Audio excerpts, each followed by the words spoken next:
A lion is always a lion.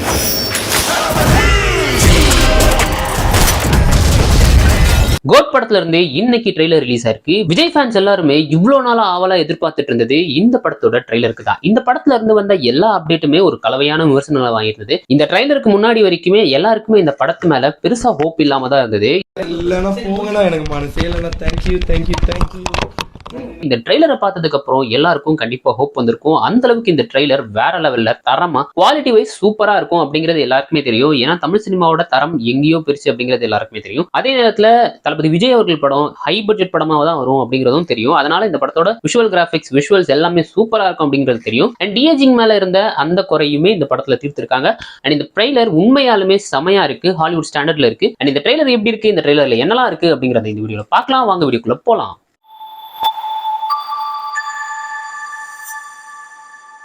And trailer ஓப்பனிங்லேயே இப்போ currently இருக்கிற அந்த சுச்சுவேஷனை சொல்லி தான் ஆரம்பிக்கிறாங்க. அதாவது அன்னவரார் வழிவிடு அப்படின்னு சொல்லி படத்தோட அந்த ட்ரெய்லர் ஸ்டார்ட் ஆகுது. அண்ட் ட்ரெய்லர் ஸ்டார்ட் ஆகிற இடமே தமிழ்நாடு தான். அண்ட் இங்கே வந்து ஒரு டீம் இருக்கு. அந்த டீமுக்கு வந்து பிரசாந்த் வந்து ஒரு இன்ட்ரோ கொடுக்குறாரு. எங்க பார்த்தீங்கன்னா இவர் வந்து 68 ஆப்ரேஷன் பண்ணியிருக்காரு, இப்படி அப்படின்னு நிறைய பயங்கரமான பில்டப்லாம் கொடுக்குறாரு. அதுல ஒரு சில விஷயங்கள் என்ன சொல்லலாம்னா, நீங்க பார்க்க போறது புது லீடர் அப்படின்னு சொல்றதும், உங்களுக்கு ஒரு புது லீடர் வர போறார் அப்படிங்கிற சொல்றதும். அண்ட் அப்படி சொல்றதுக்கு ரீசன் என்னன்னு பார்த்தீங்கன்னா, அடுத்து வரப்போற எலெக்ஷனை டார்கெட் பண்ணி இந்த ஃபர்ஸ்ட் டைலாக் வச்சிருக்காங்க. அடுத்து இவர் வந்து 68 படங்கள் பண்ணிருக்காரு அப்படிங்கிற மாதிரி 68 மிஷன்ஸ் பண்ணிருக்காரு அப்படிங்கிற சொல்றாங்க. அதுக்கப்புறம் எப்பவும் போல இந்த ரா ஏஜென்ட்ஸா வர படங்கள்ல வர யூஷுவலான டைலாக்ஸ்லாம் வருது. அதுக்கப்புறம் இவரை காட்டுறாங்க. இவர் எங்கெங்கெல்லாம் போய் ஆபரேஷன் பண்ணாரு அப்படிங்கறது ஒரு பக்கம் காட்டுறாங்க. அதுக்கப்புறம் தாய்லாந்துல வர அந்த பிளாஷ்பேக் போர்ஷன்ல இருக்கக்கூடிய சீக்வன்ஸையும் காட்டுறாங்க. அப்புறம் பிரசன்ட் போர்ஷன்ஸ்ல சின்ன வயசு விஜய் அண்ட் பெரிய விஜய் இந்த ரெண்டு பேருக்குள்ள வர அந்த சீக்வன்ஸ் காட்டுறாங்க. இதெல்லாம் போக கடைசியா குட்டியா ஒரு விஜயை காட்டுறாங்க. அதாவது அவர் வந்து ஒரு 15-16 வயசுல இருக்கிற லுக் மாதிரி ஒரு லுக்க காட்டுறாங்க. உண்மையாலுமே ஒரு கட்டத்துல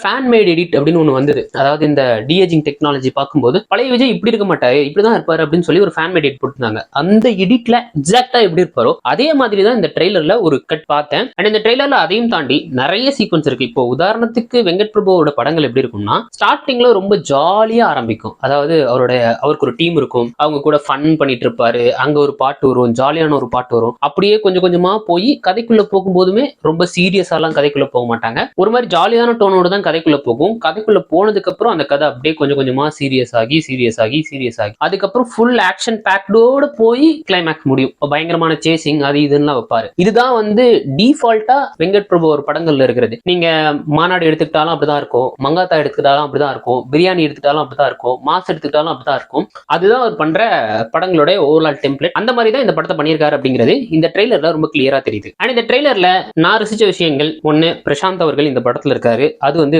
ஒரு புதுசான விஷயம். ஏன்னா ரொம்ப வருஷமா அவர் படங்கள் பண்ணாம இப்பதான் ரீசெண்டா இந்த படத்துல நடிச்சதுனாலதான் எனக்கு தெரிஞ்ச அந்ததன் படத்தையே அவங்க ரிலீஸ் பண்ணாங்கன்னு நினைக்கிறேன். ஏன்னா இவ்வளவு நாள் டைம் கிடைக்காம போஸ்ட் மட்டுமே ரிலீஸ் பண்ணிட்டு இருந்தாங்க அப்படின்லாம் கலாய்ச்சிட்டு இருந்தாங்க. இந்த படத்துல அவருக்கு ஒரு நல்ல கவனம் கிடைச்சது. அதுக்கப்புறம் அந்தனன் படமும் ரிலீஸ் ஆச்சு. அவர் இருக்காரு. இன்னொரு பக்கம் மைக் மோகன், அதாவது நம்ம பழைய மோகன், அவர் இந்த படத்துல வில்லனா நடிச்சிருக்காரு. எனக்கு தெரிஞ்ச ஒரு மெயின் வில்லனா இருக்க வாய்ப்பே கிடையாது. ஏன்னா அவர் வந்து இந்த மிஷின்ல இவர் பண்ற மிஷின்ல ஏதோ ஒரு வழியை அனுபவிச்சிருக்காரு, அவர் ஃபேமிலி இழந்திருக்காருன்னு நினைக்கிறேன். அதை வந்து திருப்பி காந்தி அப்படிங்கிற கேரக்டர் கொடுக்கணும் அப்படின்றதுக்காக அவர் வராரு. அண்ட் அவர் மெயின் வில்லனா இருக்க வாய்ப்பே இல்லை. ஏன்னா வெங்கட் பிரபு படங்கள்லயே பாத்தீங்கன்னா கடைசியில தான் யார் வில்லன் அப்படிங்கிறதே தெரியும். அது வரைக்குமே யார் வில்லன் அப்படிங்கிறத காட்ட மாட்டாரு. அது வந்து அவர் படங்களுக்கு டிஃபால்ட்டா அமைஞ்ச ஒரு விஷயம். அதை வந்து இந்த படத்துல அவர் பண்ணியிருக்காரு அப்படின்னு நினைக்கிறேன். அண்ட் இந்த ட்ரெய்லர்ல இருந்து கதையை எப்படி கெஸ் பண்ணலாம் அப்படின்ற மாதிரி எனக்கு தோணுதுன்னா, கதையெல்லாம் நம்மளால ரொம்ப சூப்பராலாம் கெஸ் பண்ண முடியாது. ஏன்னா இந்த ட்ரெய்லர் கிட்டே ஒரு மாதிரி கச்சன்னு இருக்கும்.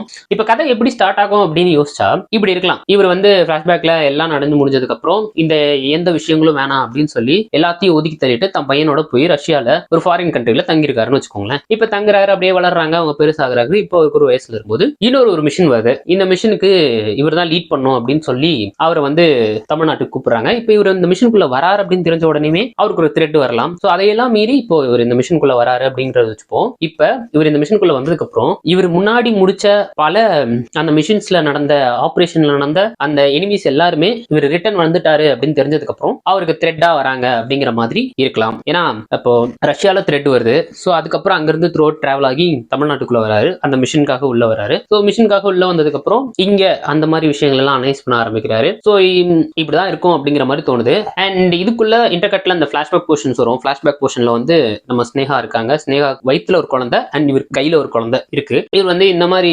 பிளாஷ்பேக்ல கொஞ்சம் நிறைய மிஷன்ஸ் பண்ற ஒரு ரா ஏஜென்ட்டா இருக்காரு. ஸோ அந்த மாதிரி ஒரு மிஷனுக்காக தாய்லாந்துல ஃபேமிலியோட போய் இருக்காரு. அங்க ஒரு மிஷனும் பண்ணிட்டு இருக்காரு. ஸோ இந்த மாதிரி சூழ்நிலையில அவங்க வயிற்றுலயும் ஒரு குழந்தை இருக்கு, அவர் கையிலயும் ஒரு குழந்தை இருக்கு. மேபி இந்த இடத்துல ஸ்னேகா வந்து இறந்துட்டாங்க அப்படின்னு நடக்கிற மாதிரி ஒரு சுச்சுவேஷன் வந்திருக்கலாம். ஸோ அதுக்கப்புறம் இந்த மிஷின் எல்லாம் விட்டுட்டு அவர் வந்து அந்த குட்டி விஜயை கூப்பிட்டு, அதாவது கை குழந்தையா இருக்கிற சின்ன பையனா இருக்கிற அந்த விஜயை கூப்பிட்டு ரஷ்யால போய் தங்கி இந்த மாதிரி பண்ணிட்டு இருக்க இப்ப மிஷனுக்காக இங்க வந்திருக்கலாம். ஸோ அவங்க வயிற்றுல ஒரு குழந்தை வந்திருக்கும் இல்லையா, அந்த குழந்தை வளர்ந்து அந்த குழந்தை செத்துருச்சுன்னு நினைச்சு இவர் விட்டுருக்கலாம். சோ அந்த குழந்தை வளர்ந்து வந்து இப்ப இந்த ட்ரெய்லர்ல காட்டுற அந்த குழந்தையா இருந்து அது வந்து அப்பா மேல கோவமோ இல்ல அம்மா செத்துக்கு இவதான் காரணம் அப்படின்ற மாதிரி ஒரு ரிவெஞ்ச் எடுக்கிற மாதிரி காட்டலாம். அப்படி இல்லைன்னா இவரோட டிஎன்ஏ எடுத்து ஜெமினி மேன் படத்துல வர மாதிரி குளோனிங் பண்ணிருக்கலாம். எப்படி வேணாலும் இருக்கலாம். படம் வரதுக்கு முன்னாடி நம்ம அதை பர்ஃபெக்டா நம்மளால கணிக்க முடியாது.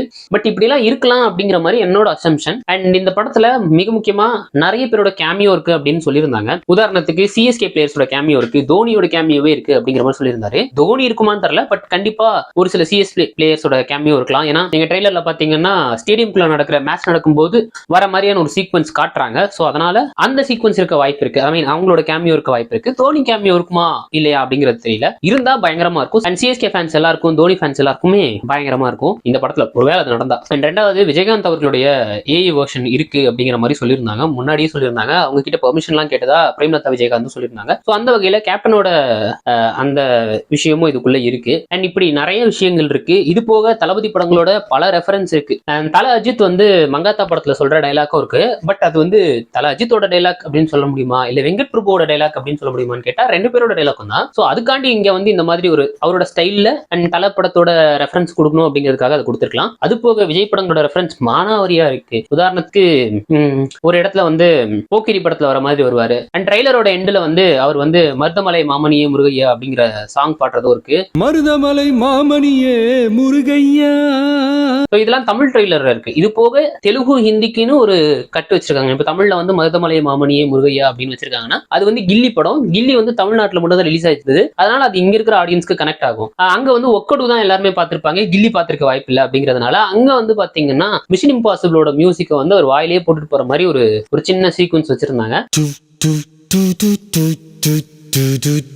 அது தெலுங்குலயும் வச்சிருந்தாங்க, ஹிந்திலயும் வச்சிருந்தாங்க. ஏன்னா அந்த ரெண்டு வெர்ஷன்லயுமே ஓன் வெர்ஷன் கில்லியோட ஓன் வெர்ஷன்ஸ் இருக்கு. ஏன்னா ஹிந்தில வந்து தேவராவோ ஏதோ சம்திங் அந்த மாதிரி ஏதோ ஒரு படம், அண்ட் தெலுங்குல வந்து ஒக்கடு அதுதான் ஒரிஜினல் வெர்ஷன். அந்த மாதிரி ரெண்டு வெர்ஷன் இருக்கிறதுனால அந்த பர்டிகுலர் சீக்வன்ஸ் தூக்கிட்டு இந்த ஒரு சீனை சொருகிருப்பாங்க. அண்ட் அதுவும் பாக்குறதுக்கு நல்லா இருந்தது. அண்ட் இந்த ட்ரெய்லர்ல யுவன் சங்கர் ராஜோட மியூசிக்கும் நல்லா இருந்தது. ஆனா ஒரே பிஜிஎம் ஃபுல் ட்ரெய்லர்லயும் த்ரோ அவுட் யூஸ் பண்ண மாதிரி இருந்தது. அதே நேரத்துல அங்கங்க மிக்சிங் மாதிரியான மற்ற மியூசிக்கும் வருது. அண்ட் கடைசியா டைட்டில் போடும்போது பிரேம்ஜியோட வாய்ஸ்ல வர அந்த ராப் மியூசிக்கும் நல்லா இருக்கு.